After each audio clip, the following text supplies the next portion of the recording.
Where's Tony going tonight?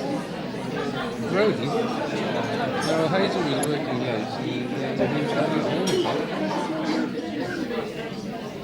On behalf of the Festival Society, I think I can safely say we're all not only pleased but immensely relieved to see a full house for this, the very first event of Bewdley Festival.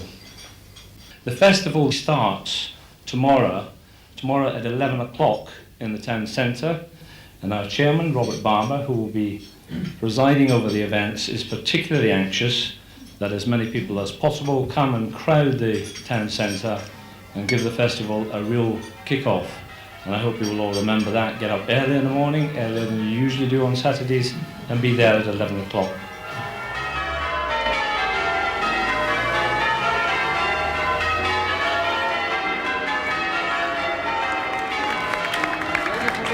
Good morning. A warm welcome to every one of you. So, shall we say, welcome to the Bewdley Festival and declare it open. As much loud voice quiet, please.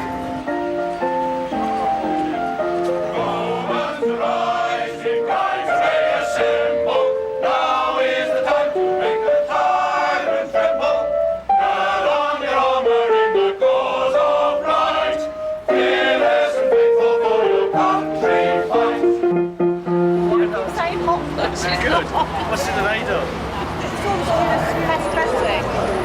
Oh, I'm not worried about the hair in it.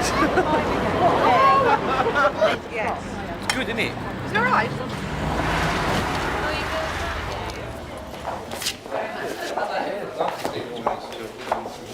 Alexander spent his time in the corner looking at the books. Come on, Alexander. Are you going to come out now, that funny man? Thank you. Lovely, really good. You've done really well. Yeah.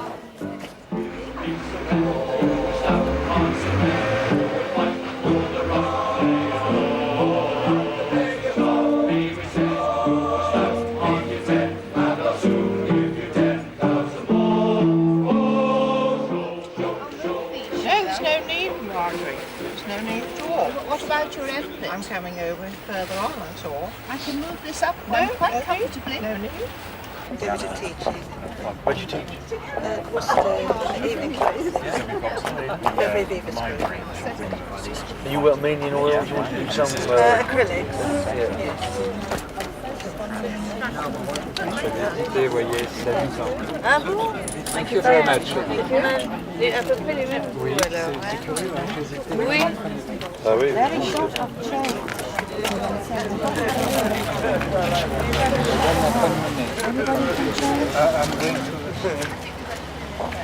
Colour indicators, because obviously the interiors have been done. They always do it that way. They do the interior, decide on the colour scheme, and then they come to the very colour, strong design. which we have recipes for. We stock diamonds.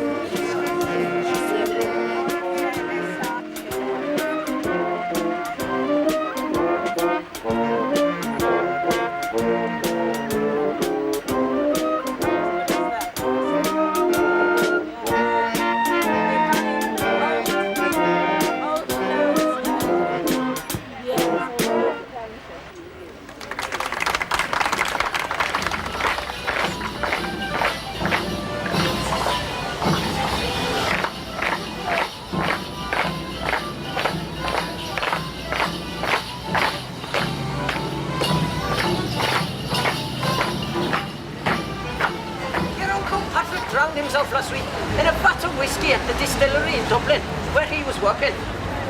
Some of his mates tried to save him, but he fought them off bravely. It only rained twice this week. First for the first 3 days, and then for the following 4.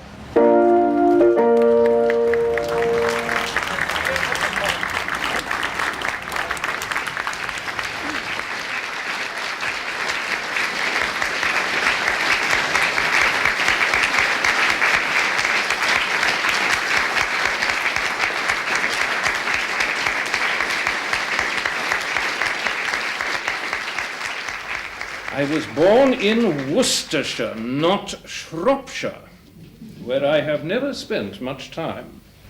I wrote verse at 8 or earlier, but very little until I was 35. Houseman worked, and he spent his evenings at the British Museum, working again at his Greek and Latin scholarship. And the poems were beginning to come. White in the moon, the long road lies. The moon stands blank above. White in the moon, the long road lies that leads me from my love.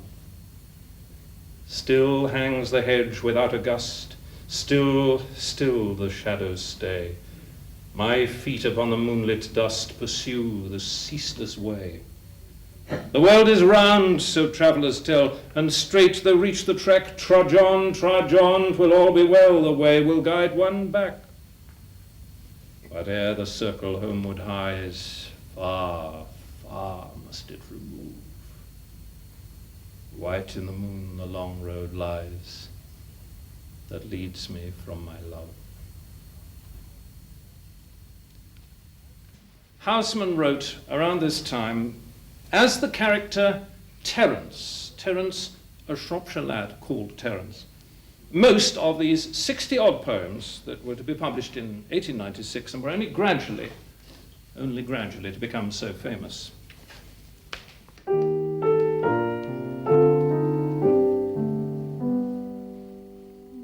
I was 21, I heard a wise man say, give crowns and pounds and guineas, but not your heart away. Give pearls away and rubies, but keep your fancy free. But I was 21, no use to talk to me. When I was 21, I heard him say again, the heart out of the bosom was never given in vain. 'Tis paid with sighs aplenty, and sold for endless rule, and I am 22. And oh, 'tis true, 'tis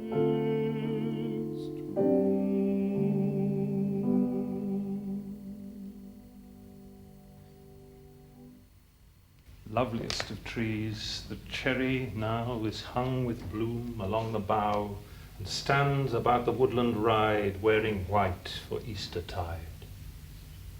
Now of my 60 years and 10, 20 will not come again, and take from 70 springs a score, it only leaves me 50 more. And since, to look at things in bloom, 50 springs are little room, about the woodlands I will go, to see the cherry hung with snow.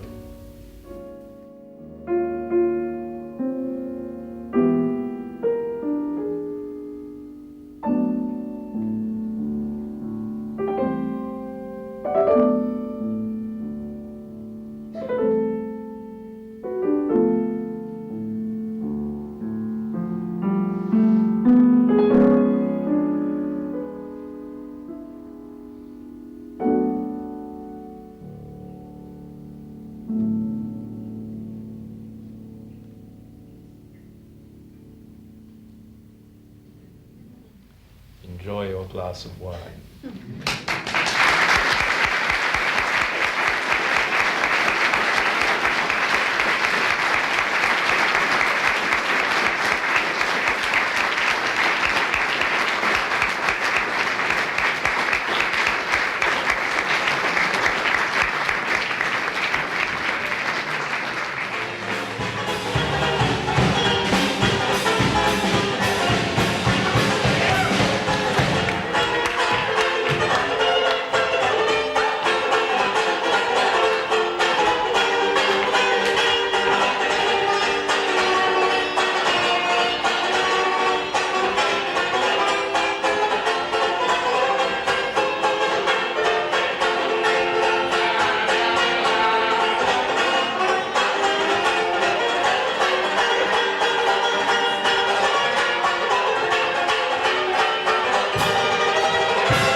Good afternoon, everyone. It's lovely to see everybody here this afternoon. It's going to be one of the most exciting concerts in the festival, I'm sure it is, with all these youngsters here. And so good to see so many of the parents here this afternoon as well. Could I also welcome our Deputy Mayor and his wife this afternoon, and the party of our friends from Fort Marne.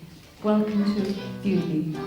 Peeling the potatoes and picking up the pumpkin pot. Peeling the potatoes and picking up the pumpkin pot. Peeling the potatoes and picking up the pumpkin pot. Out in the middle of the kitchen floor.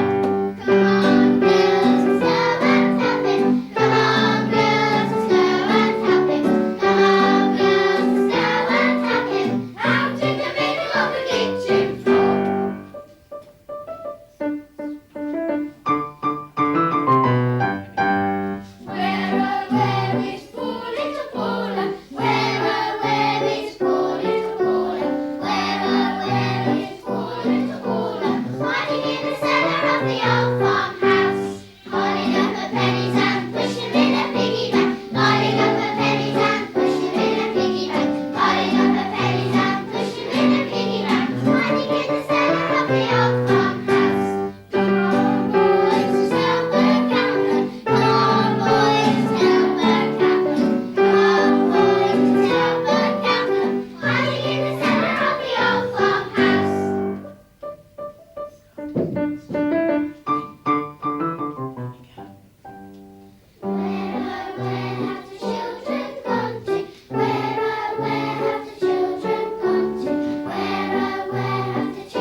Good evening and welcome.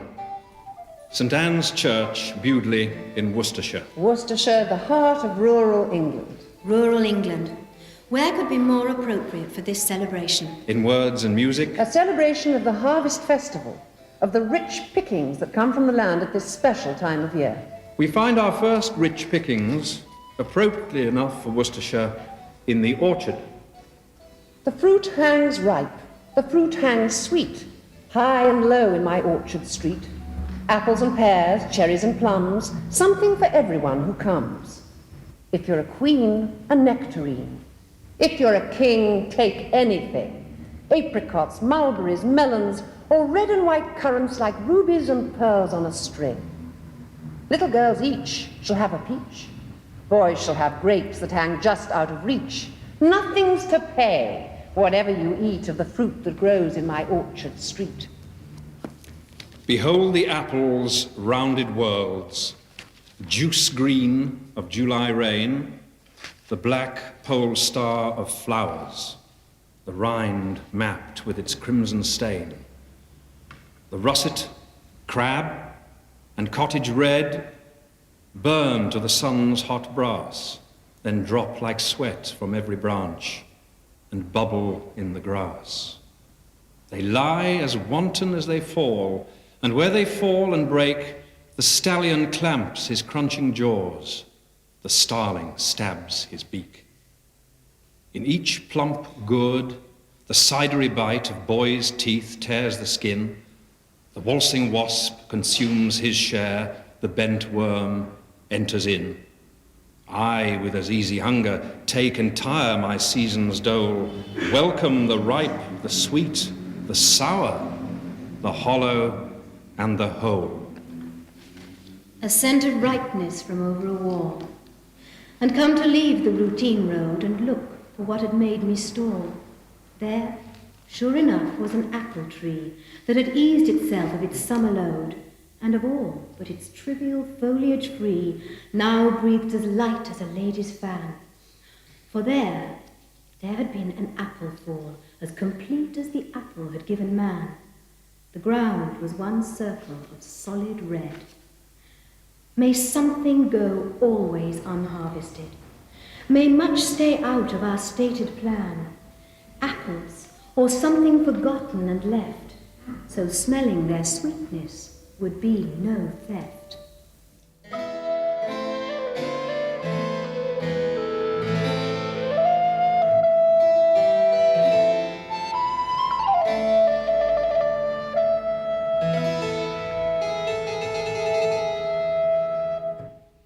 Come on, you start again. No. Me first. Please, the star first. Twinkle, bloody twinkle.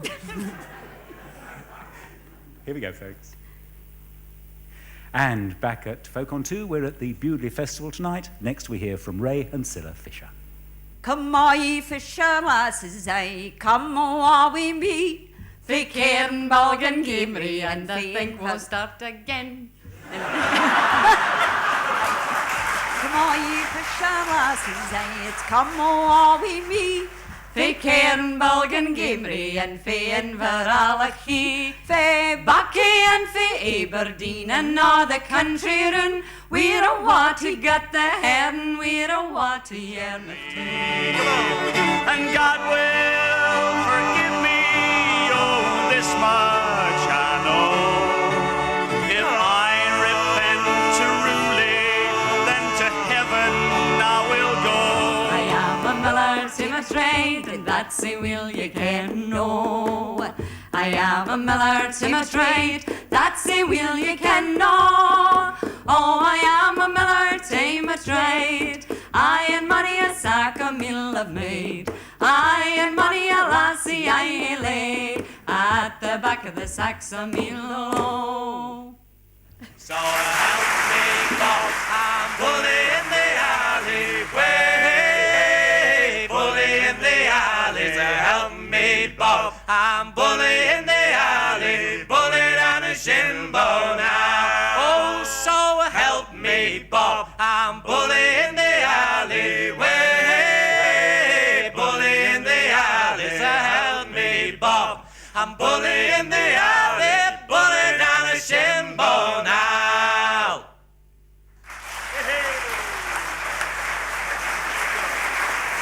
Smashing set from Rogues Gallery, thank you. Tonight at Bewdley Festival, we also featured Ray and Cilla Fisher, Jim Cooser and Cosmopika. My name's Jim Lloyd, producer Geoffrey Hewitt. We leave you tonight with Rogues Gallery from Bewdley. Good night.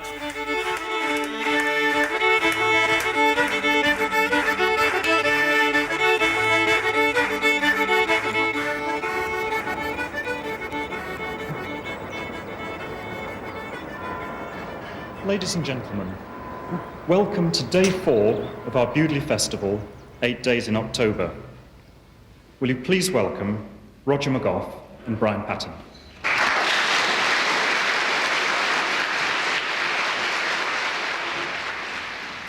3 a.m., feeling like death and wanting to end it all. I reach for the aspirin bottle. Will there be enough? One by one, I count them out. 72. Need more to be on the safe side. Rummaging around, I add another 30. That should do it. Take the first 2 with a glass of water. Feel better. Go back to bed. Fall asleep.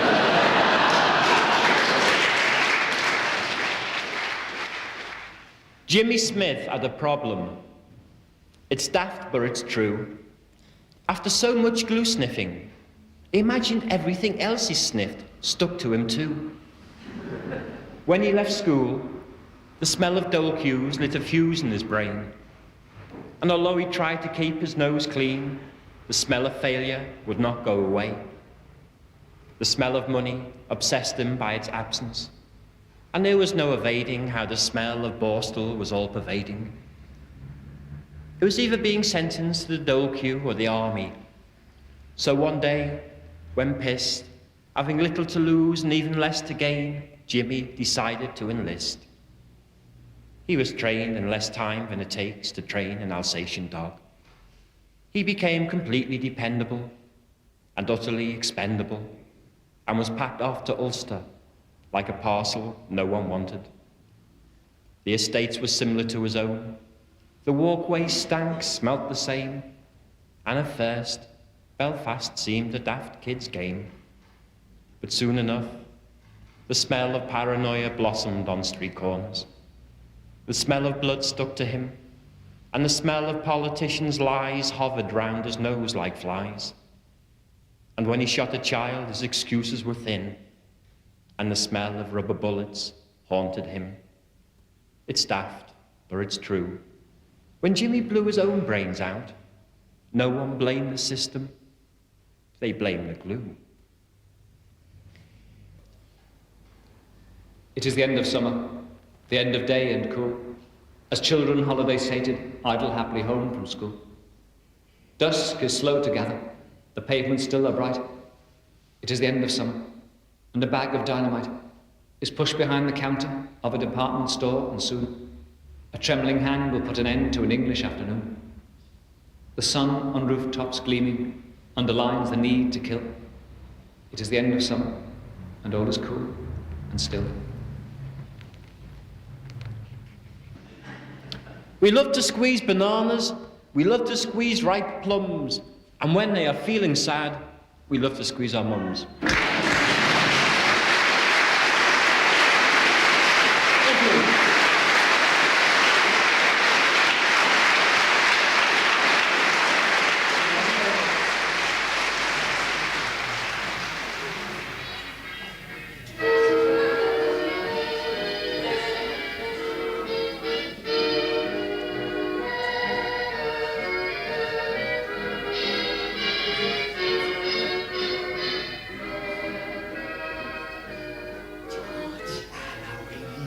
You'd better come in. Oh,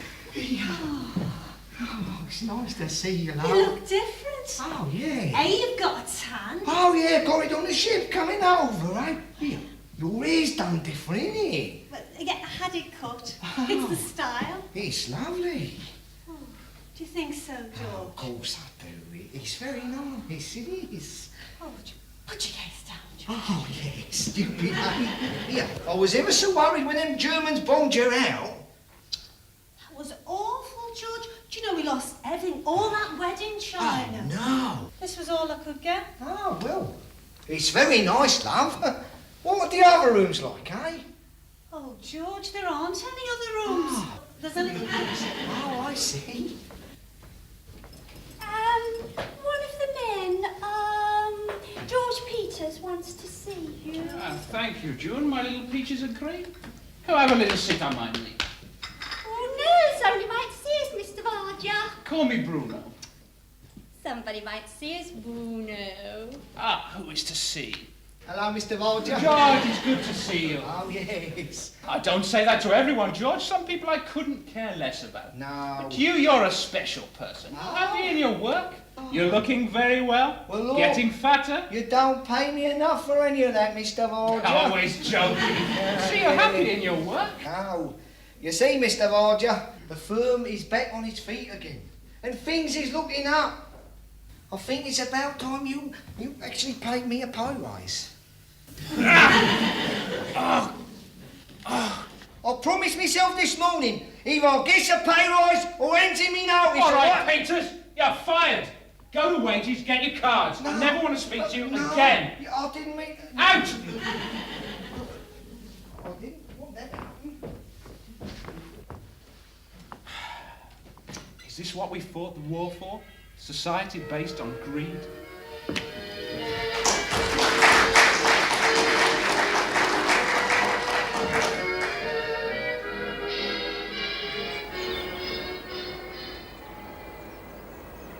I had no idea I was expected here tonight. I'm overwhelmed by the pleasure of being in Bewdley, this beautiful town, which I've not been to before, but which I think is a perfect little gem of a town on its river. Next to my village, I think I would like and love to live here. I'm told it's got 25 pubs. To prove to Jock Gallagher that I am here, and that I'm still alive. I thought I'd do two very brief passages of cider. I arrived at school just 3 feet tall and fatly wrapped in my scarves. The playground roared like a rodeo. The potato burned in my thigh. Old boots, ragged stockings, trousers and skirts went skating and skidding around me. The rabble closed in. I was encircled. Grit flew in my face like shrapnel. Tall girls with frizzled hair and huge boys with sharp elbows began to prod me with hideous interest. They plucked at my scarves, spun me round like a top, screwed my nose, and stole my potato. I was rescued at last by a gracious lady, the 16-year-old junior teacher, who boxed a few ears and dried my face and led me into the infants. I spent the first day picking holes in paper and went home in a furious temper. What's the matter, Law? Didn't he like it at school then? They never gave me the present.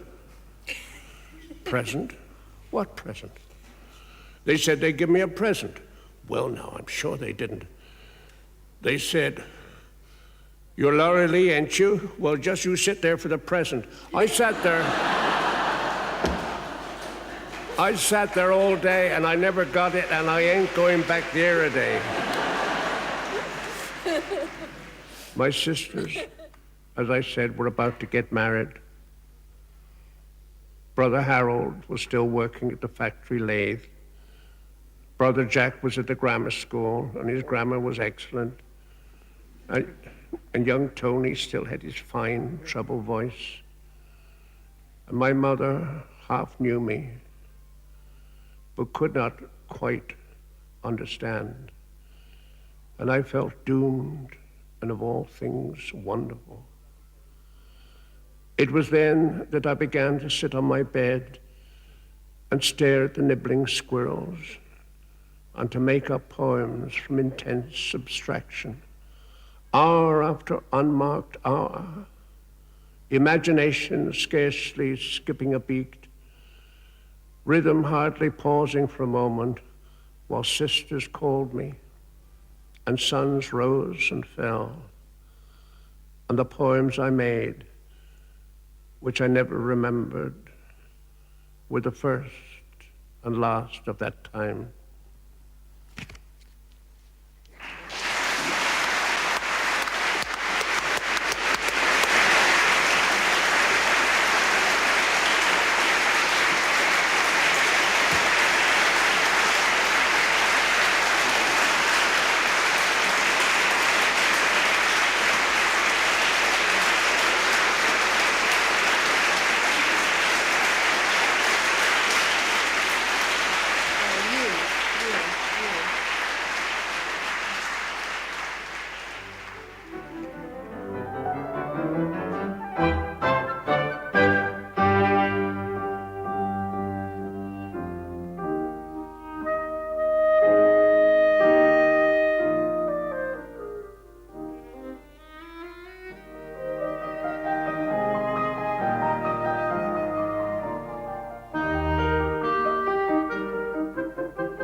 Hummel's Military Septet in C, opus 114. It was played by members of Capricorn: Ileana Rueman, flute; Anthony Lamb, clarinet; Paul Archibald, trumpet; Leslie Hatfield, violin; Jonathan Barrett, viola; Timothy Mason, cello; Andrew Durbin, bass; and Catherine Edwards, piano. And that ends this concert, given as part of the Bewdley Festival in Worcestershire.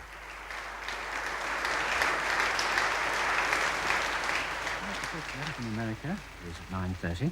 And then in Kaleidoscope, Veronica Cecil presents a feature on the community theatre of Zimbabwe. That's a little later this evening.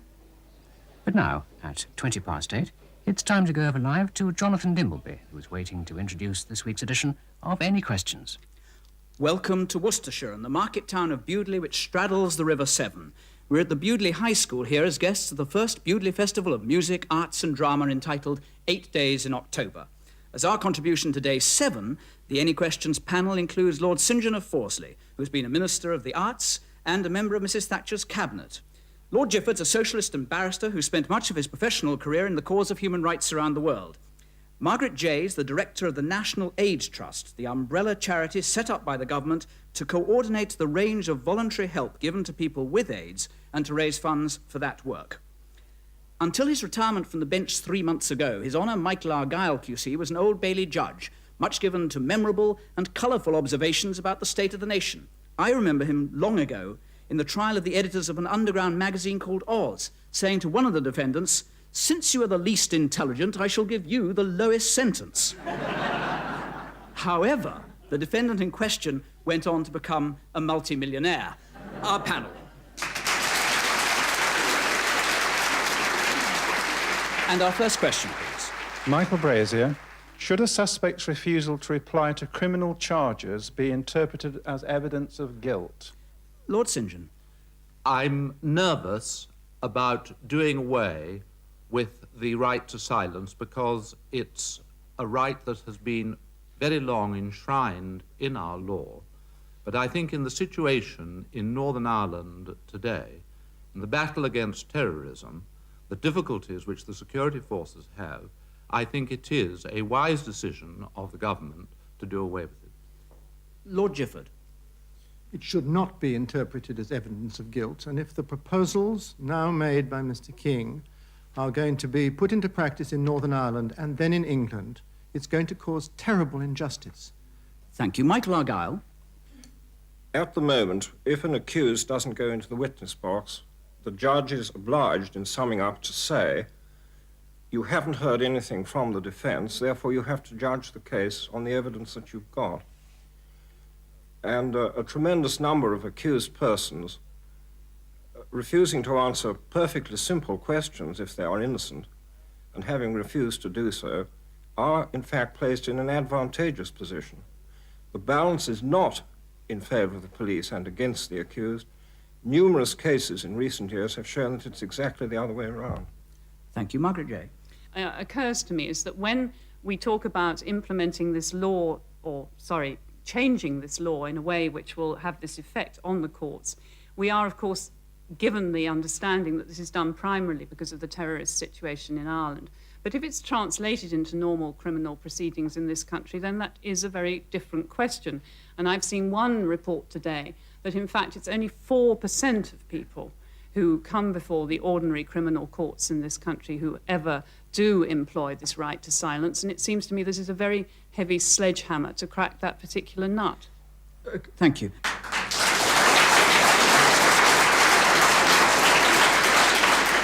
And our next question, please. Francis Scriven.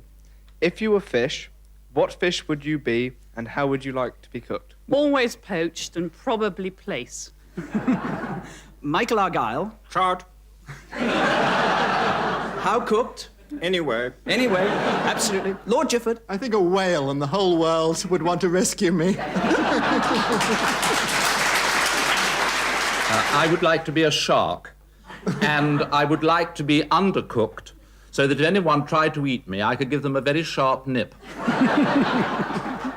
Thank you very much. Thank you to our panel for rising to that challenge. Thank you to our audience here. That is all from Any Questions for this week. Goodbye.